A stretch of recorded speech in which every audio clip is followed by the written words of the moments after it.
حضرات گرامی قدر، آپ صلی اللہ علیہ وسلم اپنی امت سے بڑا پیار کرنے والے ہیں، بڑی محبت کرنے والے ہیں، بڑی شفقت کا اظہار کرنے والے ہیں کہ آپ صلی اللہ علیہ وسلم فرماتے ہیں میں تمہارے لیے باپ کی حیثیت رکھتا ہوں، میں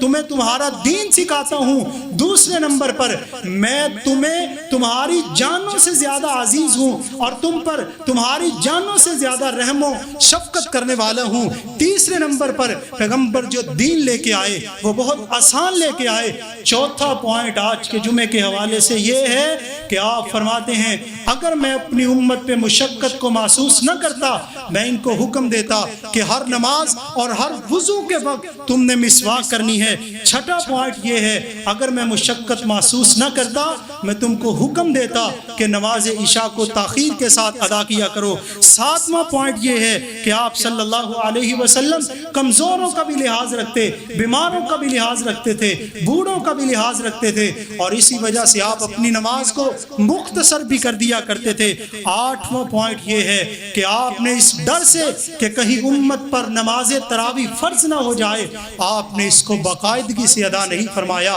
نوواں پوائنٹ یہ ہے کہ اگر انسان روزے کی حالت میں ہو، جہاد کا معرکہ تھا جس طرح آپ صلی اللہ علیہ وسلم کی زندگی میں، اور آپ نے مشقت کو بامتے ہوئے روزے کو افطار کر لیا۔ 10واں پوائنٹ یہ ہے کہ کچھ سوال ایسے ہوتے ہیں جن کا جواب اللہ کے رسول علیہ السلام اپنی امت پر مشقت کی وجہ سے نہیں دیتے، جس طرح حج کے بارے میں سوال تھا۔ 11واں پوائنٹ طواف کے 3 چکروں کے حوالے سے تھا کہ تم نے پہلے طواف کے 3 چکر عام روٹین سے تیز چلنا اور دوڑنا ہے، جبکہ باقی 4 چکر تم نے عام روٹین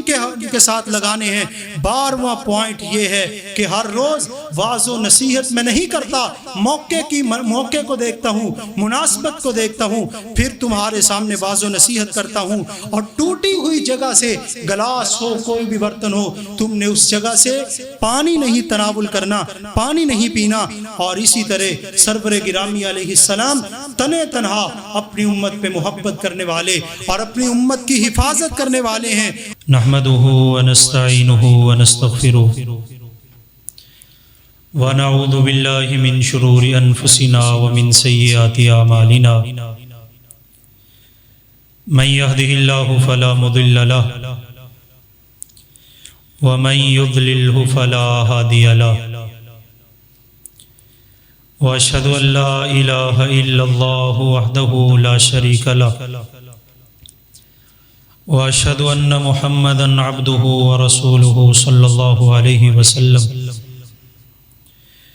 اللهم صل على محمد وعلى آل محمد كما صليت على إبراهيم وعلى آل إبراهيم إنك حميد مجيد۔ اللهم بارك على محمد وعلى آل محمد كما باركت على إبراهيم وعلى آل إبراهيم إنك حميد مجيد۔ أما بعد فإن خير الحديث كتاب الله، وخير الهدي هدي محمد صلى الله عليه وسلم، وشر الأمور محدثاتها وكل محدثة بدعة وكل بدعة ضلالة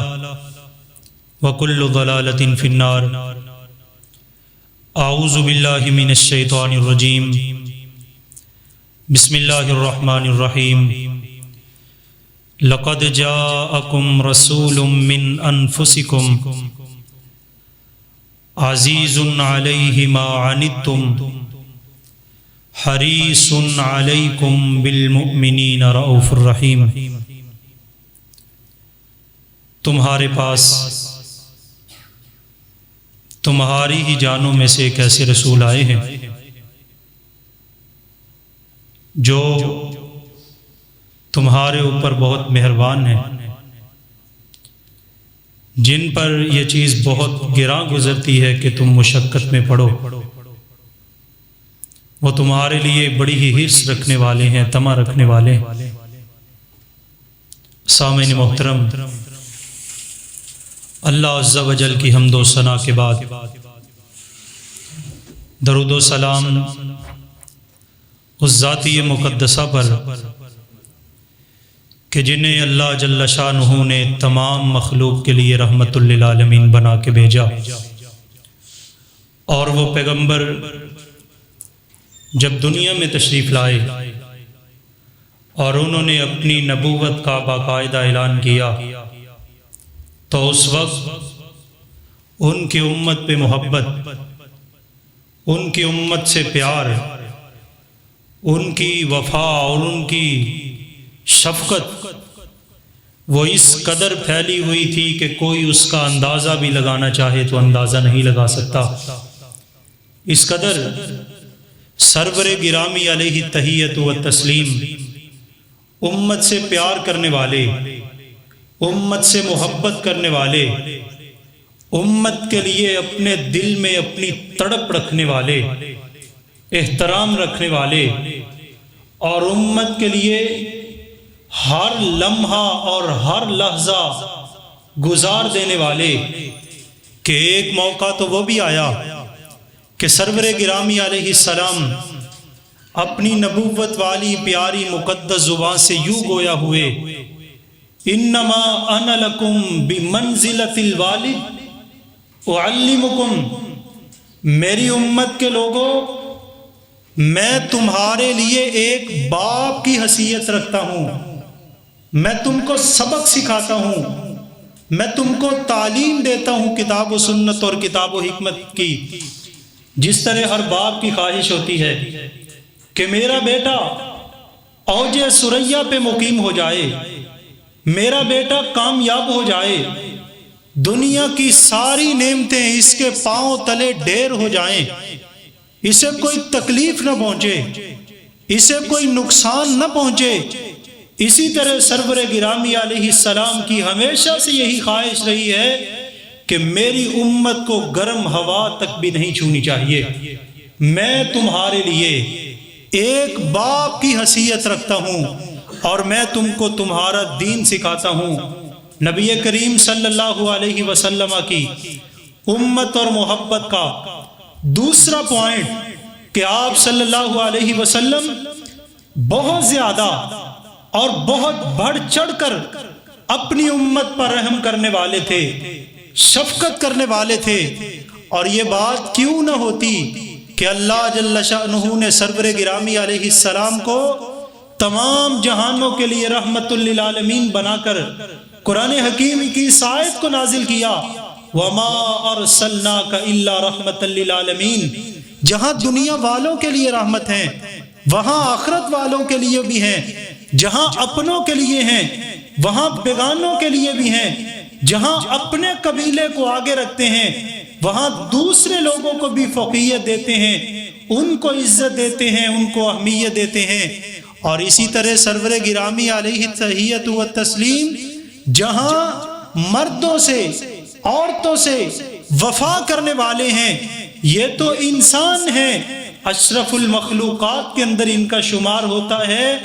جانوروں سے بھی اللہ کے رسول علیہ السلام بڑی محبت و شفقت کا اظہار کیا کرتے تھے۔ اور سب سے بڑھ کر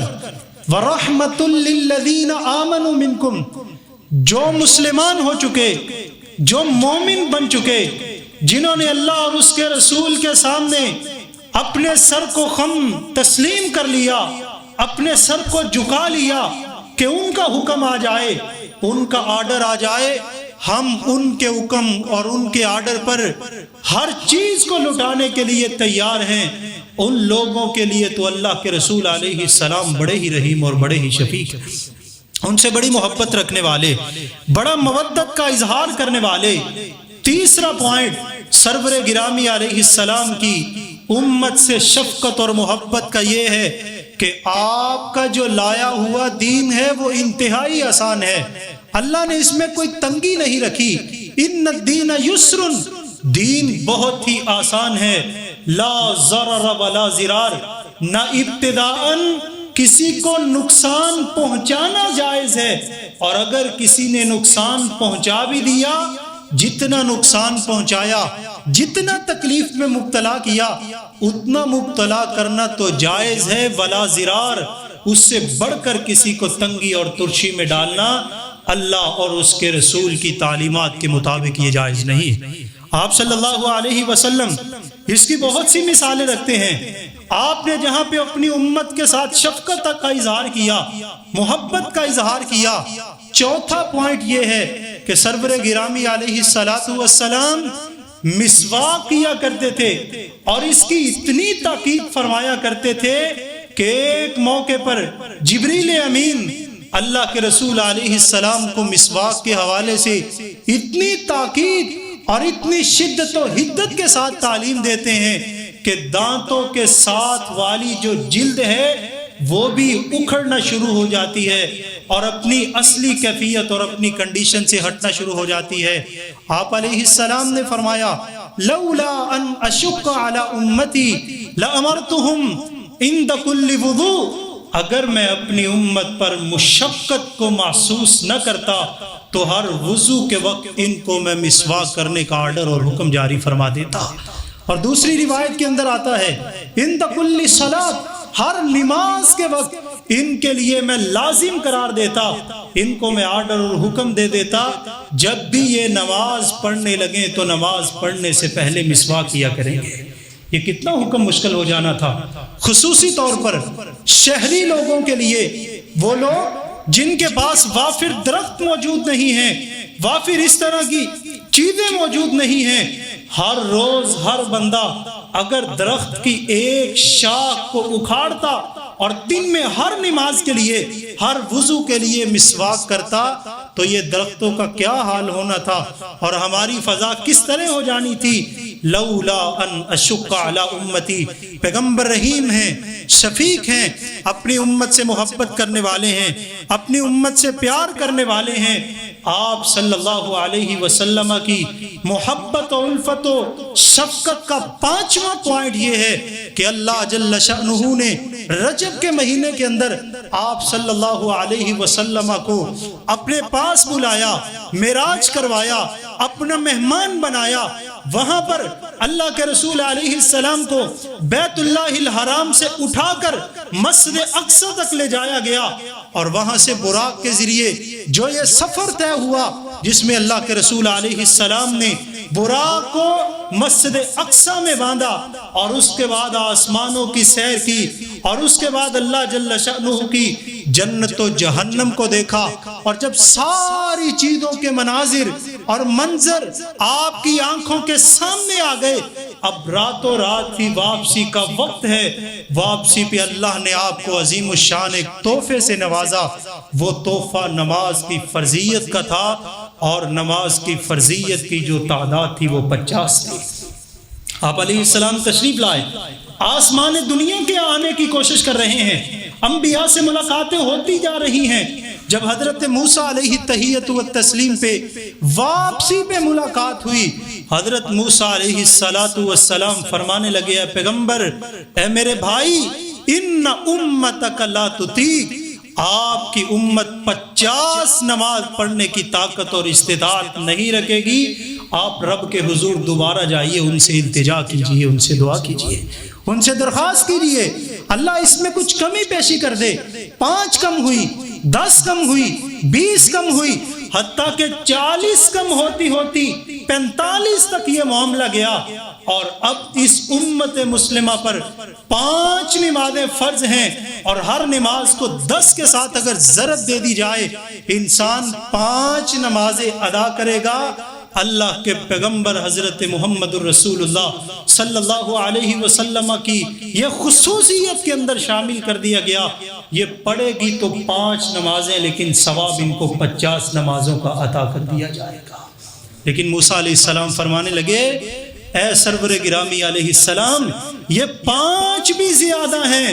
آپ رب کے پاس پھر جائیے۔ آپ فرماتے ہیں مجھے شرم آتی ہے اس چیز کی کہ میں بارگاہ خداوندی میں بار بار جاؤں اور بار بار آؤں، اور آج امت مسلمہ کی اگر مجموعی طور پہ کیفیت اور حالت کو دیکھ لیا جائے، لا اکراہ فی الدین، نہ دین قبول کرنے کے اندر کوئی سختی ہے اور نہ ہی دین پہ عمل کرنے میں کوئی سختی ہے۔ اگر انسان خلوص دل کے ساتھ، نیت کے ساتھ، للہیت کے ساتھ، اخلاص کے ساتھ باقی مصروفیات کو ترک کر کے اگر کچھ نہ کچھ وقت نماز کو بھی دے، با جماعت نماز ادا کرنے کی کوشش کرے، تو اللہ اس پابندی کی وجہ سے انسان کے دوسرے معاملات جو کہ بالترتیب اللہ جل شأنہ ان کو درست کرتے جائیں گے اور نماز کی ادائیگی کی وجہ سے ان میں بہت زیادہ آسانیاں فرماتے جائیں گے۔ آپ صلی اللہ علیہ وسلم کی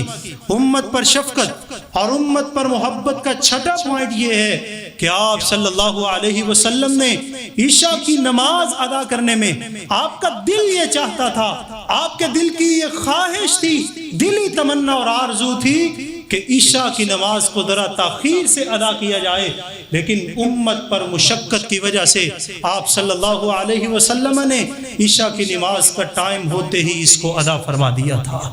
ایک موقع تو وہ بھی آیا، صحابہ کرام رضوان اللہ علیہم اجمعین، یہ اس وقت کی بات ہے جب اسلام چاروں کونوں اور کناروں تک نہیں پہنچ چکا تھا، جب اسلام کی زیادہ نشر و اشاعت نہیں ہوئی تھی۔ سرور گرامی علیہ السلام اذان ہوئی، صحابہ کرام مسجد میں تشریف لائے، انتظار کر رہے ہیں، حتیٰ کہ بعض صحابہ کو اونگ آئی، بیٹھے بیٹھے اونگ آئی، کچھ سو رہے ہیں، کچھ جاگ رہے ہیں، جو جاگ رہے ہیں وہ دوبارہ سے پھر سو رہے ہیں، حتیٰ کہ پیارے عمر فاروق رضی اللہ تعالیٰ عنہ بلند آواز سے کہنے لگے، اللہ کے رسول اب تو بچے بھی سو گئے ہیں، اب تو عورتیں بھی سو گئی ہیں، اور اب مسجد میں آنے والے نمازی بھی بہت زیادہ کثیر تعداد کے اندر سو چکے ہیں۔ سرور گرامی علیہ السلام مسجد نبوی کے اندر تشریف لائے اور آپ کے جسم اطہر سے، آپ کے بالوں سے پانی کے قطرات گر رہے تھے، اور آپ صلی اللہ علیہ وسلم نے اپنے سر پہ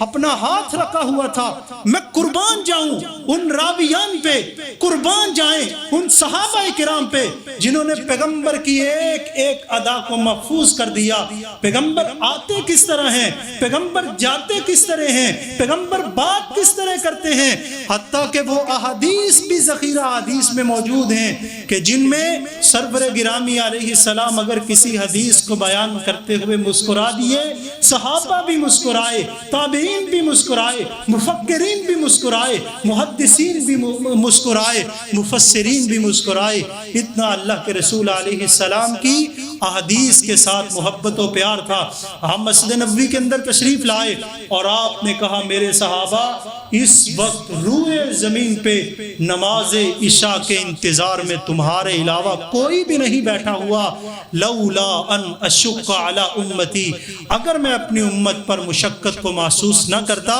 میں ان کو اس چیز کا حکم دے دیتا کہ وہ نماز عشاء کو تاخیر کے ساتھ ادا کیا کریں۔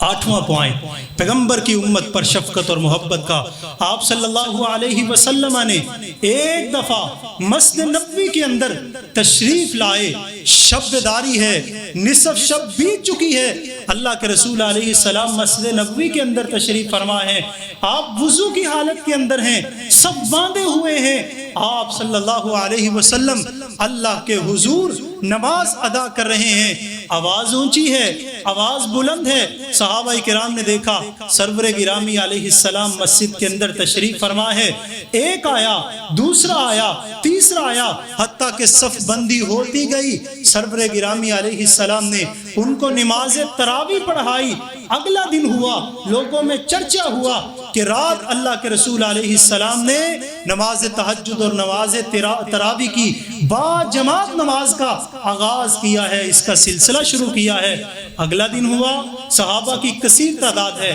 آپ پھر مسجد نبوی کے اندر اسی وقت تشریف لائے، آپ نے پھر لوگوں کو نماز تراویح پڑھائی۔ اگلا دن ہوا، مزید پرچار ہوا، آپ صلی اللہ علیہ وسلم جب مسجد نبوی کے اندر جلوہ افروز ہوتے ہیں، آپ اپنی نگاہوں سے یہ منظر دیکھتے ہیں کہ مسجد کچا کچ بھری ہوئی ہے، کثیر تعداد کے اندر لوگ موجود ہیں۔ آپ پھر نماز تراویح ادا فرماتے ہیں اور لوگوں کا اندر مزید اس بات کا چرچا ہو جاتا ہے، قربان جائیں سرور گرامی علیہ السلام کی قرات پر، قربان جائیں آپ کی تلاوت پر، آپ کے لب و لہجے پر، آپ کے حسن انداز پر، آپ کی گفتار پر، آپ کی چال ڈھال پر، اور سرور گرامی علیہ السلام پہ نازل ہونے والے قرآن حکیم پر سرور گرامی علیہ السلام جب چوتھے دن مسجد نبوی کے اندر تشریف نہیں لائے، آپ کو اس بات کا علم ہو چکا تھا کہ مسجد نبوی کے اندر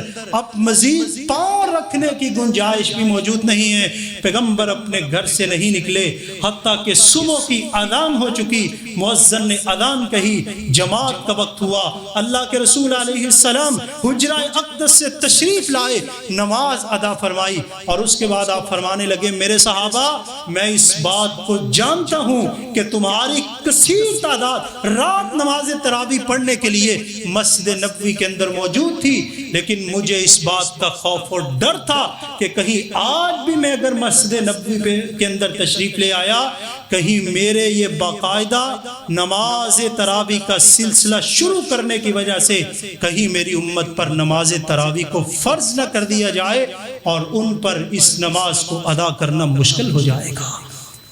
آپ امت پہ محبت کرنے والے، امت سے پیار کرنے والے، امت کے اندر شفقت کا اظہار کرنے والے، 9واں پوائنٹ اس حوالے سے آپ صلی اللہ علیہ وسلم جہاد کے اندر ہیں، مارکہ ہے، غزوات ہیں، جنگیں ہیں، جہادی میدان ہیں، صحابہ کرام رضوان اللہ علیہم اجمعین نے، اور آپ صلی اللہ علیہ وسلم روزے کی حالت کے اندر ہیں، صحابہ بڑے ہی المناک کیفیت سے گزر رہے ہیں، بڑی تکلیف ہے، عصر کا وقت ہے، بے ہوش ہو رہے ہیں، طبیعت کے اندر بہت زیادہ نڈھال آ چکا ہے، بہت زیادہ کمزوری آ چکی ہے۔ آپ صلی اللہ علیہ وسلم اس وقت لوگوں کے سامنے کھڑے ہوئے، لوگوں کا جم غفیر ہے، اور آپ نے ایک پیالہ لیا، اس سے اپنے روزے مبارک کو افطار کیا، اور دیکھا دیکھی تمام لوگوں نے روزے کو افطار کیا۔ آپ صلی اللہ علیہ وسلم کے صحابہ کرام میں جو موجود تھے، آپ صلی اللہ علیہ وسلم نے اس موقع پر بھی مشقت کی حالت میں، مشقت کی کیفیت میں، جب انسان کو اپنی ہوش و حواس قائم نہ ہو، اور جب انسان کو یہ محسوس ہو کہ میرے مزید بھوکا اور پیاسا رہنے کی وجہ سے میں مزید کرب کے اندر مبتلا ہو سکتا ہوں، ایسے موقع پر بھی سرور گرامی علیہ السلام نے اپنی امت کے ساتھ محبت و پیار کا اظہار کیا ہے۔ 10واں پوائنٹ اس حوالے سے ایک موقع تو وہ بھی آیا، صحابہ کرام میں سے ایک صحابی رسول کھڑے ہوئے مسجد نبوی کے اندر، اللہ کے رسول علیہ السلام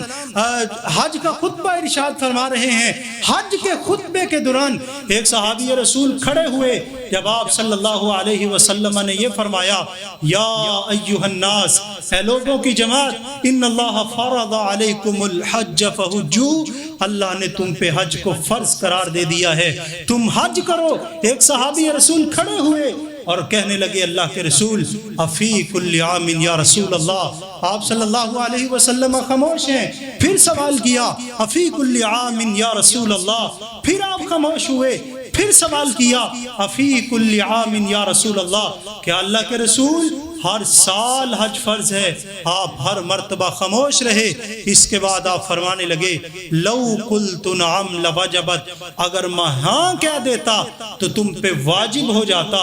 اور قرب و جوار سے اور دنیا کے کونے کونے سے میری امت کے افراد کے لیے یہاں بیت اللہ الحرام میں پہنچنا، منا میں پہنچنا، مزدلفہ میں پہنچنا، عرفات میں پہنچنا، یہ بہت زیادہ مشکل ہو جاتا۔ اس لیے میری امت کے لوگوں، پوری زندگی میں صرف ایک بار تمہارے اوپر حج فرض ہے۔ 12واں پوائنٹ اس حوالے سے یہ ہے کہ آپ صلی اللہ علیہ وسلم نے جب مدینہ منورہ تشریف لائے، ہجرت کر کے اللہ کے رسول علیہ السلام جب طواف کرنے کے لیے تشریف لائے، تو اس موقع پر کفار نے دیکھا کہ ان کے جسم بہت زیادہ نڈال ہو چکے ہیں، یثرب کی گرمی نے، مدینہ پاک کی گرمی نے، اس کے بخار نے ان کی ہڈیوں کو توڑ مروڑ کے رکھ دیا ہے۔ آپ صلی اللہ علیہ وسلم ان کی اس کیفیت کو بھاپ گئے اور جانچ گئے۔ آپ نے اس موقع پہ حکم دیا، اے میرے صحابہ، جب تم نے طواف کے 7 چکروں میں سے بیت اللہ الحرام کے پہلے 3 چکر لگانے ہیں، عام روٹین سے ہٹ کر ذرا تیز چلنا اور تیز دوڑنا ہے، باقی 4 چکروں میں تمہارے لیے یہ رخصت ہے کہ تم نے ان میں تیز نہیں چلنا۔ حضرت عبداللہ ابن عباس رضی اللہ تعالیٰ عنہ فرماتے ہیں، راوی حدیث ہیں کہ اللہ کے رسول رسول علیہ السلام نے آخری 4 چکروں میں دوڑنا اس لیے منع فرما دیا، اس لیے کہ یہ تمہارے لیے بہت زیادہ مشقت کا باعث بن سکتا ہے۔ اور آج مسجد نبوی جس قدر توسیع اس کی ہو چکی ہے، اگر 7 چکروں میں ہی دوڑنا ہوتا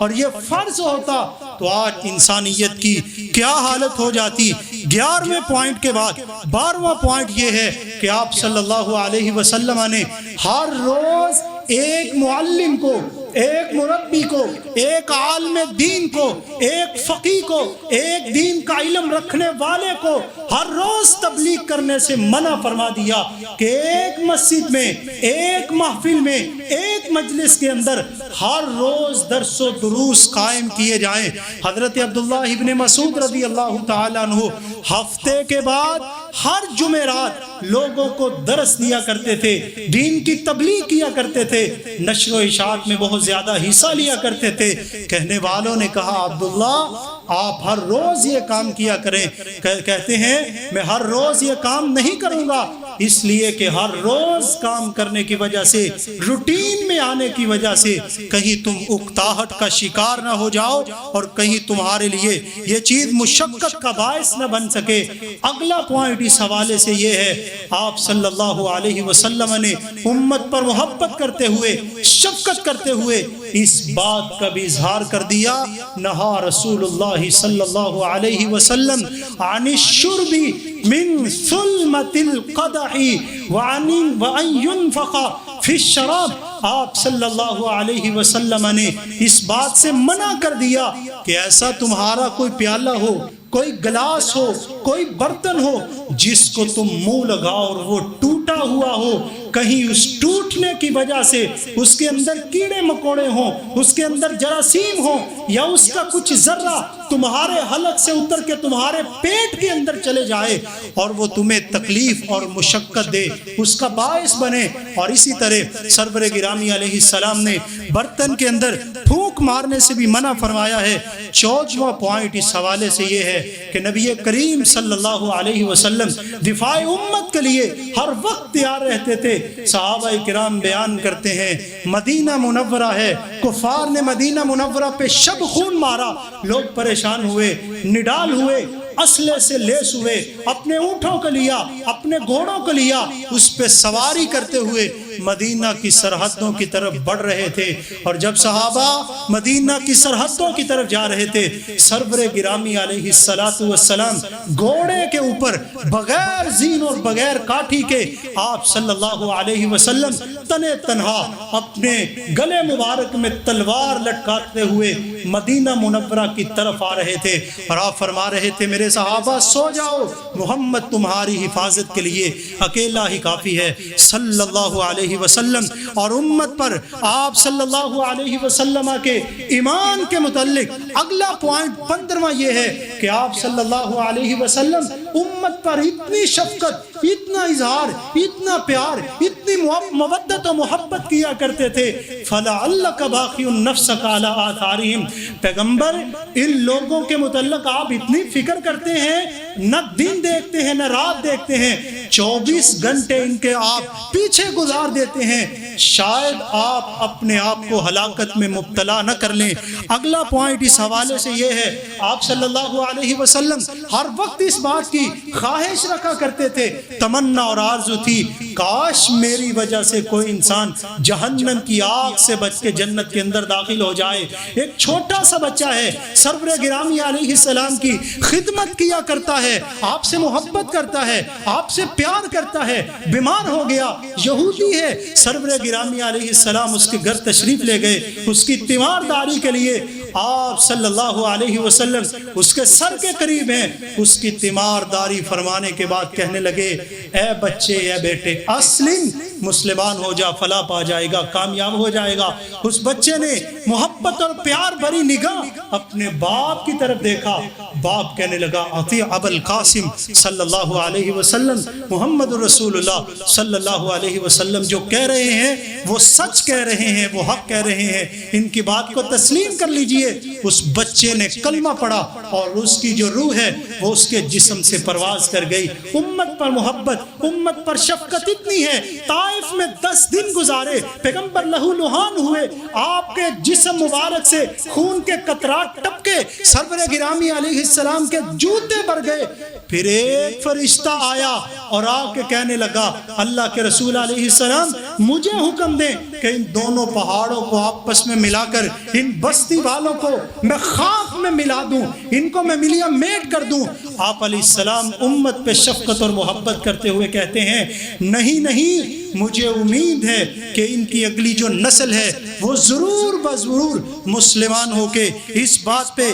کلمہ پڑھ کے مسلمان ہو جائے گی، اور یوم فتح کا دن ہے جو فتح مکہ کا دن ہے، سب صحابہ کی زبان پہ یہ ہے الیوم یوم الملحمہ، آج ان کی گردنیں اتارنے کا دن ہے، آج ان کے جوڑوں کو ان کے جسموں سے الگ کرنے کا دن ہے، آج وہ دن ہے کہ ان کی ہڈیوں کو توڑ دیا جائے گا، ان کی ہڈیوں کو مروڑ دیا جائے گا، آج ان کے انگ انگ اور جسم کے ٹکڑے ٹکڑے ان سے جدا کر دیے جائیں گے۔ لیکن سرور گرامی علیہ السلام کی زبان نبوت سے یہ بات جاری ہوئی، امت پر شفقت اور محبت فرماتے ہوئے نہیں نہیں میرے صحابہ، الیوم یوم الرحمہ، آج رحمت کا دن ہے، محبت کا دن ہے، لا تثریب علیکم اليوم، تمہارے اوپر آج کسی طرح کی ملامت نہیں ہوگی۔ میں وہی کلمات کہوں گا جو یوسف علیہ السلام نے اپنے بھائیوں کے لیے کہے تھے۔ حضرات گرامی قدر، آپ صلی اللہ علیہ وسلم اپنی امت سے بڑا پیار کرنے والے ہیں، بڑی محبت کرنے والے ہیں،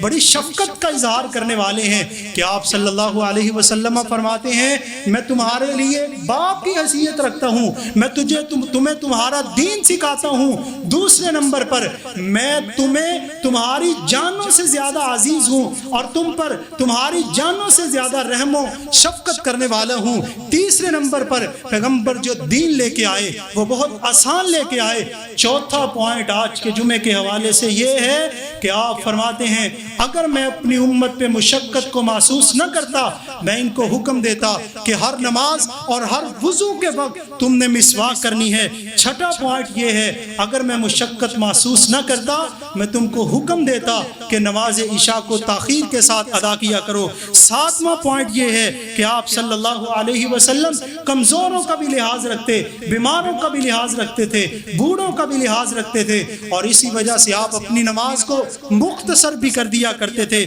آٹھواں پوائنٹ یہ ہے کہ آپ نے اس ڈر سے کہ کہیں امت پر نماز تراویح فرض نہ ہو جائے آپ نے اس کو باقاعدگی سے ادا نہیں فرمایا۔ نوواں پوائنٹ یہ ہے کہ اگر انسان روزے کی حالت میں ہو، جہاد کا معرکہ تھا جس طرح آپ صلی اللہ علیہ وسلم کی زندگی میں، اور آپ نے مشقت کو بامتے ہوئے روزے کو افطار کر لیا۔ 10واں پوائنٹ یہ ہے کہ کچھ سوال ایسے ہوتے ہیں جن کا جواب اللہ کے رسول علیہ السلام اپنی امت پر مشقت کی وجہ سے نہیں دیتے، جس طرح حج کے بارے میں سوال تھا۔ 11واں پوائنٹ طواف کے 3 چکروں کے حوالے سے تھا کہ تم نے پہلے طواف کے 3 چکر عام روٹین سے تیز چلنا اور دوڑنا ہے، جبکہ باقی 4 چکر تم نے عام روٹین